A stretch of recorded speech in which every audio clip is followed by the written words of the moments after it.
Eggless fruit cake എങ്ങനെ ഉണ്ടാക്കാമെന്ന് നമുക്ക് നോക്കാം.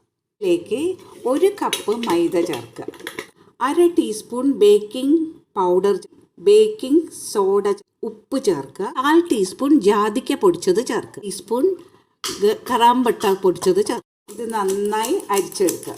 വേറൊരു ബൗളിലേക്ക് 1/4 കപ്പ് ഓറഞ്ച് ജ്യൂസ്, 1/4 കപ്പ് പഞ്ചസാര ചേർത്ത്, തൈര്, പുളിയില്ലാത്ത തൈര്, 1 ടീസ്പൂൺ വാനില എസൻസ്. ഇതിലേക്ക് ഡ്രൈ ഫ്രൂട്ട്സ് ഒക്കെ ചേർക്കുക. മിക്സ് ചെയ്യുക.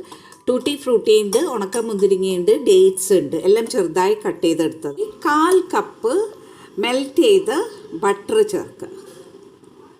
ഇതൊക്കെ റൂം ടെമ്പറേച്ചർ. ഇനി ഈ മിക്സ്ചറിലേക്ക് നമുക്ക് മൈദ മെല്ലെ പതുക്കെ മിക്സ് ചെയ്ത് കൊടുക്കുക. കുറച്ചൊരു 1/4 കപ്പിൽ കുറച്ച് കുറവ് നട്ട്സ് ചേർക്കുക. കാഷ്യൂ നട്ട്സും ബദാമുമാണ്.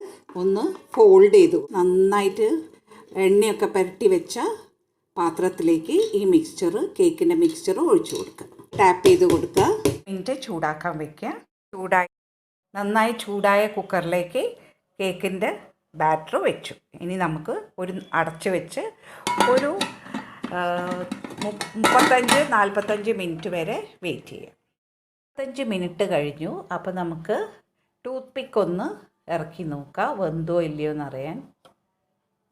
ടൂത്ത് പിക്ക് ക്ലീനായി കിട്ടിയിട്ടുണ്ട്.